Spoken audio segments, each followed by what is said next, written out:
bismillahi raxmaani raxiim waxaan rabaa inaan warbixin gaaban ka siiyo xaaladda guud ee dalka amniga doorashooyinka guud ahaan dalka ka socda taliyaha ciidanka booliiska Soomaaliyeed oo wakiil ka ah guddiga amniga doorashooyinka oo ahna guddoomiyaha guddiga amniga doorashooyinka dalka ayaa si dhow ula socda xaaladda doorashooyinka guud ahaan geyiga Soomaaliyeed shalay oo ay taariikhda ahayd 13 bisha 2022 waxaa garoonka aadan cadde international airport ka dhacday dhacdo yar oo quseysay gudoomiye ku-xigeenka koowaad ee baarlamaanka jamhuuriyadda federaalka Soomaaliya mudane xildhibaan Muudey oo rabay inuu aado deegaanka Baraawe oo ay ka socoto wajigii labaad ee doorashada maamulka koonfur galbeed oo si nabad ah ku socota si dardar leh ku socota ciidanka booliiska Soomaaliyeed oo siinaya muhiimad deegaanka qadiimiga ee Baraawe waxaa la geeyay ciidankii ugu tayada badnaa saraakiishii ugu aqoonta badneed ee sugaysay amniga deegaanka Baraawe ma jirto sabab qof shakhsi ah muwaadin Soomaaliyeed ha ahaado mid wax dooranaya mise mid la dooranayo intaba ay ugu cabsadaan deegaanka Baraawe ay ku sugan yihiin mas'uuliyiinta badan ee dowlad goboleedka koonfur galbeed iyo dowladda federaalkaba eelboorka aadan cadde waxaa ka dhacday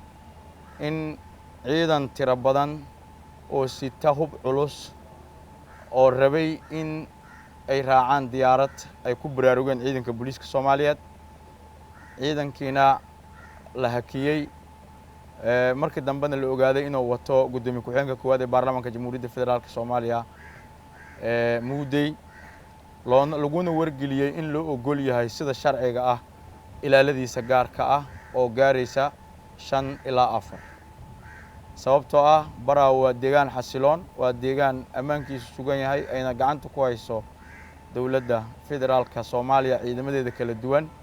oo uu horeeyo ciidanka booliiska Soomaaliyeed oo wakiil ka ah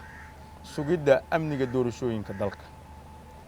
haddaba muwaadin kasta oo la dooranaya ama wax dooranaya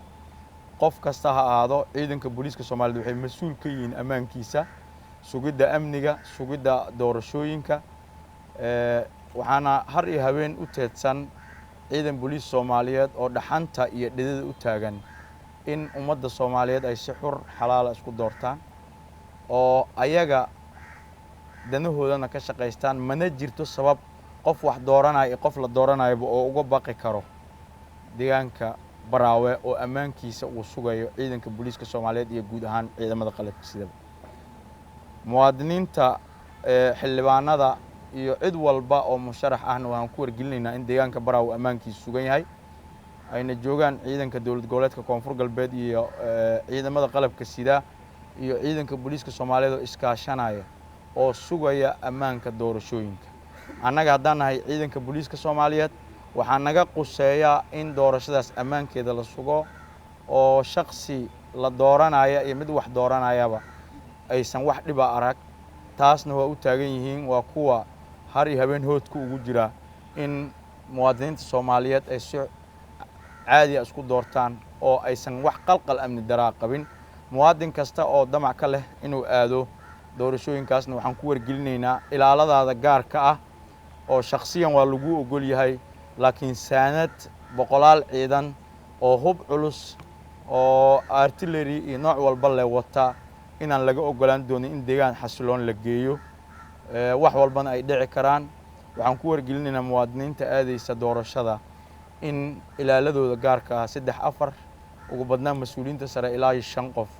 ay wataan marka laga reebo mas'uuliyiinta sare ee dalka waxaan u ogolnahay xildhibaan kasta oo aaday deegaan doorashadiisa inuu ka haysan karo 5 askari sida ammaanka ba uu yahay Baraawana ay ku sugan yihiin mas'uuliyiin sare horena uu u booqday taliyaha ciidanka booliiska Soomaaliyeed ee guddiga amniga doorashooyinka taliska booliiska Soomaaliyeed wuxuu balan qaadayaa in goob kasta ay doorasho ka dhacayso oo dalka ka mid ah ciidan booliis jooga loo tababaray sugidda amniga doorashooyinka kaliya qaas u ah marka muwaadiniinta Soomaaliyeed nooc walba yihiin waxaan ku wargelinaynaa in qofka ilaaladiisa gaarka ah 2, 3 iyo 4 ilaa 5 uu wadan karo laakiin saanad military oo culus intaas la eg la aadi karin gobollada dalka diyaaradaha naftirkooda ay qalqal galaan oo dhahaan ma qaadi karno marka annaguna waxaan mas'uul ka nahay amniga diyaaradda amniga mas'uulka iyo amniga ciidanka baxaya naftirkoodii xafidaaday u baahan yihiin intay hawada ku jiraan marka taa annagoo ka duulayna waxaan uga digaynaa in mas'uuliyiinta